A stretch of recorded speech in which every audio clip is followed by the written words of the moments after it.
आवाज़नामा channel पर खुश आमदीद। 16 बरस की थी। जी चाहता हर वक्त आईने के सामने खड़ी रहूं, खुद को देखूं और शर्माऊं, अपने ही अक्स में खो जाऊं, और फिर तसव्वुर के चमनजार में उड़ती उड़ती कायनात की खूबसूरती में कहीं दूर निकल जाऊं। लेकिन इसके प्यार ने मेरे पर बांध रखे थे। मैं उसके सिवा किसी और का सोच भी नहीं सकती थी। लेकिन इन दिनों मेरी जान मुसीबत में थी। रेहान मेरे मामू का बेटा, जो मुझसे भी ज्यादा खूबसूरत था, अम्मा से मिलने रोज आता, लेकिन कुन अखियों से मेरी तरफ देखता रहता। सच कहूँ तो मुझे इसका यूं देखना अच्छा नहीं लगता था। मीर आलम भी मेरा कजिन था। रेहान ननियाल से तो आलम ददियाल से है। वो भी ऐसे ही आके अम्मा के पांव दबाता, लेकिन नजरें उसकी मेरा ताक़ुब करती। मेरी जान मुसीबत में थी। दोनों ही अच्छे थे, दोनों मुझे चाहते थे और मुझसे शादी के तलबगार थे। अम्मा मगर कोई फैसला नहीं कर पा रही थी कि किसको अपना दामाद मुंतखब करें और किसको मना कर दें। रेहान के वालिदैन ज्यादा अमीर ना थे, लेकिन माँ से रिश्ता था। तभी माँ चाहती थी कि उसे दामाद बना ले। मीर आलम मेरे वालिद का भतीजा था और अमीर बाप का बेटा था। उनका वो चहीता भी था। इनके सगे भाई का नूर चश्म खूबसूरती में रेहान से बढ़कर तालीम में भी आगे। ऐसा रिश्ता कौन ठकराता है। मैं दोनों से छपी रहती, ज्यादा बात न करती। जब इनमें से कोई आता, मैं किचन में घुस जाती। अम्मा बुलाती तो भी सामने जाने से कतराती थी। एक दिन दोनों की माएँ रिश्ता तलब करने आ गई। रेहान की वालिदा सुबह को आई तो ताई जी शाम को। ऐसे मौक़ों पर माएँ हवास बाख्ता हो जाती हैं। मेरी माँ का भी कुछ ऐसा ही आलम हुआ। रात को वालिद साहिब से मशवरा लिया। वो झट से बोले, रेहान को इनकार कर दो और मीर आलम को कबूल कर लो। वो मेरा भतीजा है, मैं बड़े भाई को कैसे इनकार कर सकता हूँ। अम्मा जान के अरमानों पर उस पर गई और दुख से आंसू निकल आए। मुझे अलबत्ता कोई दुख न था, बल्कि वालिद का फैसला अच्छा लगा। दिल को दिल से राह होती है। मैं जानती थी मीर आलम को मुझसे ज्यादा मेरे वालिदैन से मोहब्बत थी। वो इनको ऐसे ही चाहता था जैसे अपने वालिदैन को चाहता था। हमारे मामू, ताया, चचा सब इसी शहर में रहते थे। मामू वाले कम आते, लेकिन ताया चाचू रोज आते। अगर ना आते तो हम चले जाते थे। जिस दिन मेरी मीर आलम से मुलाकात ना होती, लगता सूरज निकला ही नहीं। मेरी दोस्ती आलम की बहन नियाज बीबी से थी।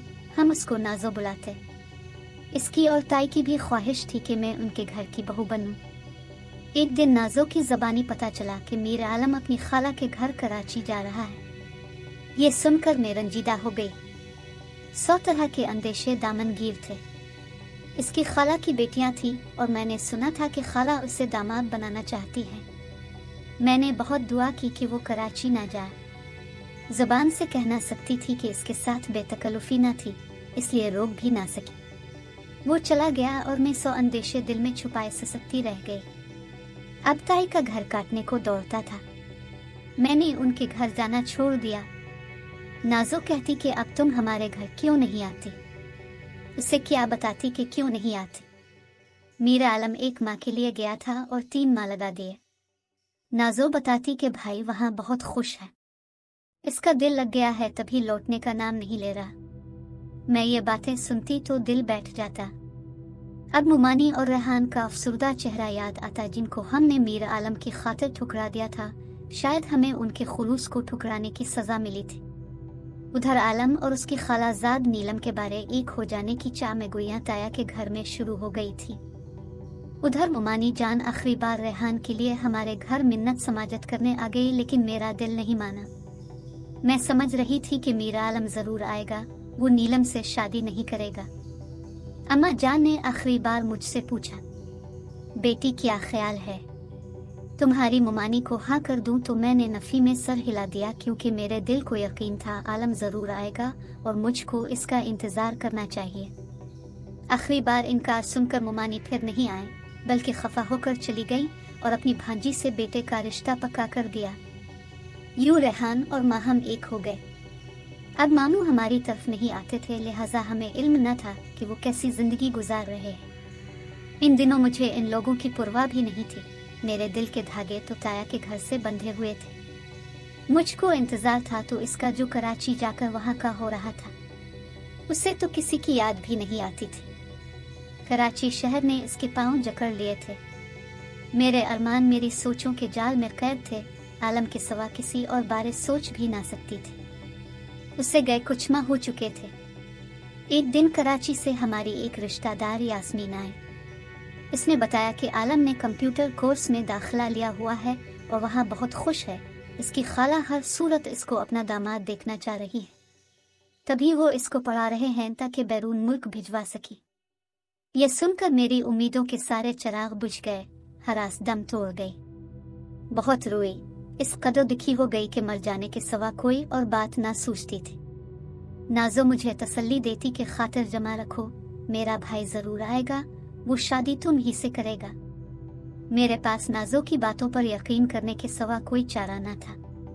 मैंने खुद तो कभी मीर आलम से बात न की थी, हमने कभी इकरार मोहब्बत न किया था, तो अब मैं नियाज बीबी की बातों पर एतबार के सिवा कर भी किया सकती थी। अम्मा और बाबा जान इस इंतजार में थे कि ताया और ताई आकर रिश्ते की बात कच्ची करें, लेकिन उन्होंने एक बार भी रिश्ते के मामले पर बात न की। शायद वो भी इसका इंतजार कर रहे थे। 6 माह बाद सुना कि मीर आलम आ गया है। मैं उसकी एक झलक देखने को बेताब थी। लगता था कि वो कराची से आते ही हमारे घर आएगा, मुझे पहले की तरह कुन अखियों से देखेगा और कहेगा आज किसी ने हमें चाय का भी नहीं पूछा। ऐसा कुछ भी न हुआ। वो हमारे घर आया और न ही इसने मुझे कुन अखियों से देखा। मैंने सुना वो हमारी तरफ आने का नाम नहीं ले रहा। मैंने ये भी सुना कि वो कहता है कराची अच्छा शहर है और अब मैं कराची में ही रहूंगा। मैं ये बातें सुनती तो दिल बैठ जाता। वो ना आया और मेरी उम्मीदों का ताजमहल रह गया। रोज आने वाला जब यूं अपने दीदार से महरूम कर दे तो चाहने वाले के दिल पर क्या गुजरती है, ये तो इंतजार की आग में जलने वाले ही बता सकते हैं। मैं बहाने से यास्मीन के घर गई। इसका घर नाजो के घर से मिला हुआ था। सोचा वहां से छत पर जाके देखूं, शायद वो नजर आ जाए। यास्मीन ने समझ लिया था मैं क्यों आई हूँ। वो मुझे अपनी छत पर ले गई। तकदीर मेहरबान थी, आहसन इत्तेफाक के मुझे सामने ही वो नजर आ गया। वो भी अपनी छत पर कुर्सी पर बैठा अखबार पढ़ रहा था। ये सर्दियों के दिन थे। अचानक इसकी नजर मेरी जानिब उठ गई। मुझे देखते ही इसका चेहरा खुशी से खिल उठा। मुझे इसमें कोई तब्दीली नजर न आई, सिवाय इसके कि उसकी सेहत काबिल रश्क हद तक अच्छी हो गई थी। मुझे देखकर हाथ हिलाया। मतलब था कि मैं तुम्हारे घर भी आऊंगा, अभी मसरूफ हूँ। खुदा की शान, जिसको एक रोज काटना भी मुहाल लगता था, वो अब इतना मसरूफ था कि अपने चचा के घर आने के लिए वक्त नहीं निकाल पा रहा था।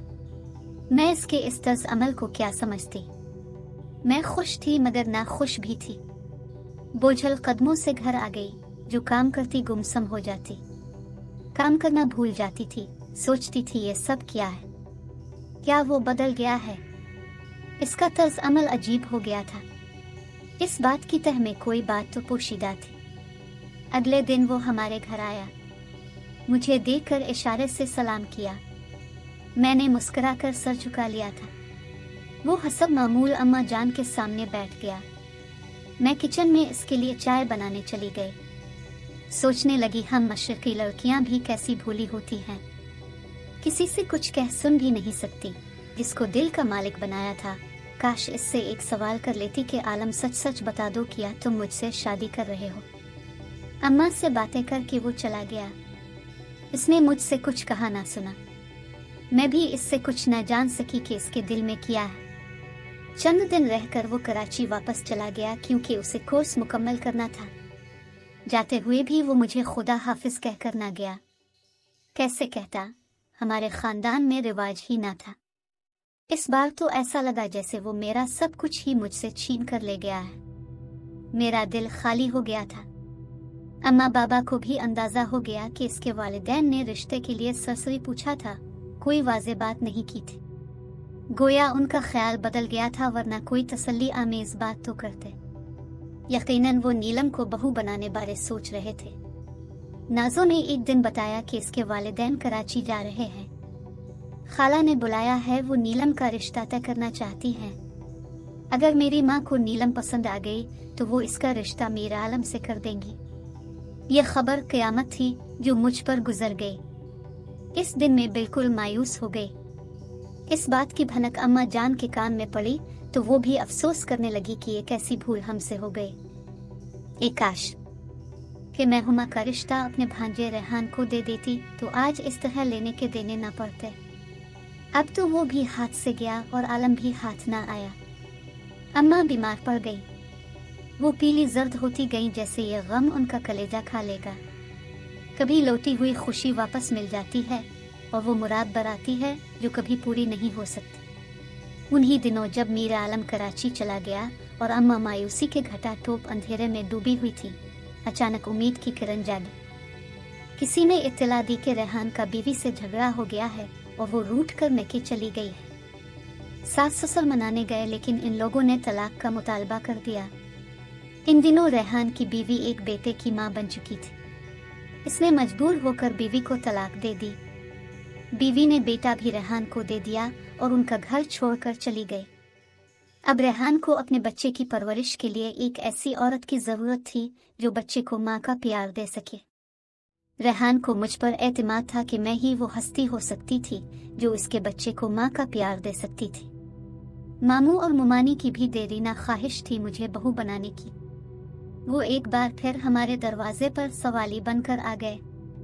इस बार अम्मा जान ने अपने भाई को लौटाना मुनासिब ख्याल ना किया और मेरी मंगनी रेहान से कर दी गई। मैंने कोई एहतजाज न किया। इन दिनों मेरी हालत बदतर थी। जिसके लिए जी रही थी इसने मेरी खबर तक ना ली। इस बार अम्मा की बात को ना ठुकरा सकी। अम्मा ने रिश्ते के मामले को बहुत राज में रखा। किसी रिश्तेदार को कानो कान खबर ना होने दी। इन दिनों नाजो मेरी वाहिद गम गुसार थी। इससे गम बांटती। वो मुझे गिले लगाती, मेरे आंसू साफ करती, मगर वो बेचारी किया कर सकती थी। यास्मीन भी मेरी हमराज थी और मेरा दुख सुनकर रो देती थी। सहेलियां बड़ी दौलत होती हैं, खास तौर पर जब इंसान का दिल दुखा हुआ हो तो दोस्तों का सहारा नेमत होता है। वालिदैन के सामने जुबान खोलना मेरे बस में नहीं था। सिर्फ अम्मा जान से कहती थी, अपने मेरा रिश्ता इतनी जल्द क्यों तय कर दिया? कुछ तो और सब्र कर लिया होता। हम तेरे भले की सोचते हैं, अम्मा जवाब देती थी। रेहान अच्छा लड़का है, तुमसे प्यार करता है, तुम मामू की बहू बनकर सुखी रहोगी। 1 साल बाद मीर आलम वापस चला आया। आते ही वो खुश खुश हमारे घर आया। अम्मा के इसी तरह पांव छुए और मुझसे चाय की फरमाइश की, लेकिन यहाँ तो 1 साल में 1 सदी बदल चुकी थी। माँ ने इसे बताया कि मैंने हुमा की मंगनी रेहान से कर दी है। यह खबर सुनते ही इसका रंग उड़ गया और हैरत से मुँह खुला का खुला रह गया। ये आप क्या कह रही हैं? गोया अल्फाज इसके मुंह से नहीं निकल रहे थे। वो बगैर चाय पिए उठकर चला गया जैसे किसी ने इसको इसके बहुत प्यारे की मौत की खबर दे दी हो। इसके वहम व गुमान में ना था। अम्मा ऐसी बात कहेंगी, अपनी दानिस्त में तो वो मुझे अपना समझ चुका था। इसके वालिदैन भी आए, मगर अम्मा ने कहा कि आप लोगों ने बहुत देर कर दी। मैंने तो अब जुबान दे दी है। मैं अपने भाई और भाभी को क्या जवाब दूंगी? मीर आलम इन दिनों उजड़ा उजड़ा लगता था। ये वही था जो हमा वक्त हंसता मुस्कुराता रहा करता था। अब तो अपनी हालत मजनू ऐसी बना ली थी। वो अक्सर बिला मकसद अपनी छत पर टहलता रहता। एक रोज मैं छत पर गई तो वो दीवार के साथ टेक लगाए खड़ा हुआ था। किस कदर बदहाल और उदास था। इसने कई दिनों से लिबास तब्दील ना किया था। जब निगाह मुझ पर पड़ी, इसकी आंखों में आंसू आ गए। मैं भी अपने जज्बात पर काबू ना रख सकी और मेरी आंखों से आंसुओं का सैलाब रवां हो गया। मेरी मन्नी के बाद से ताया और ताई ने हमारे घर आना छोड़ दिया था। वो इस रिश्ते से खफा थे। अब तो मीर आलम से मुलाकात करना भी मुहाल था। मुलाकात तो कुजा, उसकी एक झलक देखना भी जुर्म था। एक दिन यास्मीन आई। मिन्नत समाजत से मुझे अपने घर ले गई और ताई के यहाँ चलने को कहा। मैं डरते डरते गई। ताई ने गिले लगाया और बहुत रोई कि हमसे कोताही हो गई। हम तो समझते थे कि तुम हमारी हो और ये रिश्ता पक्का है। जब हम मुँह से कहेंगे तो इनकार ना होगा। हमें क्या खबर तुम्हारी माँ को इतनी जल्दी पड़ जाएगी। हमको खबर तक ना लगने दी, वरना हम पहले ही रिश्ता पक्का कर लेते। ताई जी की बात सुनकर मैं भी अपने दुख को काबू ना कर सकी और खूब रोए। थोड़ी देर बाद मीरा आलम आ गया। मेरी समझ में कुछ ना आ रहा था कि क्या बात करूं। मैं तो बस रोए जा रही थी। वो भी चुप था, मगर उसकी आंखें बह रही थी। उसने कहा, हुमा तुम शादी से इनकार कर दो, मगर अब मेरे लिए ऐसा मुमकिन ना था। मैं चाहते हुए भी अपने वालिदैन की मर्जी के खिलाफ नहीं जा सकती थी और ना अब उनको शर्मिंदा कर सकती थी। मैं रोती हुई वापस घर आ गई, अपने वालिदैन की इज्जत की खातिर। शादी के दिन जो मेरी हालत थी वो मैं ही जानती थी। ताया वाले मेरी शादी में नहीं आए, मेरे ननियाली रिश्तेदार ज्यादा आए। मैं रेहान की दुल्हन बनकर उसके घर चली गई और वो तमाम ख्वाब जो मैंने मीरा आलम के साथ देखे थे चिकनाचूर हो गए। पूरे घर में ऐसा माहौल था जैसे शादी नहीं, किसी की मौत हो गई हो। हर कोई आंसू बहा रहा था। यूं लगता था जैसे मैं जिंदगी की आखिरी सांस ले रही हूँ और मीरा आलम जाने किस तरह मेरी जुदाई के गम को बर्दाश्त कर रहा था। यूं दो मोहब्बत करने वाले चुपचाप और किसी से शिकवा किए बगैर जुदाई की सूली पर चढ़ गए। आज भी उसकी याद दिल पर सख्त है। अगरचा घर में शरीफाना जिंदगी गुजार रही हूँ, लेकिन मीरा आलम की याद आ जाती है तो दिल बंद होने लगता है। खुदा जाने वालिदैन क्यों रिश्ते तय करते हुए गफलत से काम लेते हैं और मासूम दिलों का खून हो जाता है। मीरा आलम दिल बर्दाश्ता होकर बैरून मुल्क चला गया और वापस ना आया। ये अच्छा हुआ कि वो वापस ना आया, वरना मेरी घरेलू जिंदगी वीरान हो सकती थी और मैं परेशानी की लहरों में बहती बहती मामूलात जिंदगी के धारों से कहीं दूर निकल जाती तो क्या होता। मेरे बच्चों का जीवन तो बर्बाद हो जाता। उम्मीद है आज की कहानी आपको पसंद आई होगी। अगली वीडियो तक के लिए खुदा हाफिज।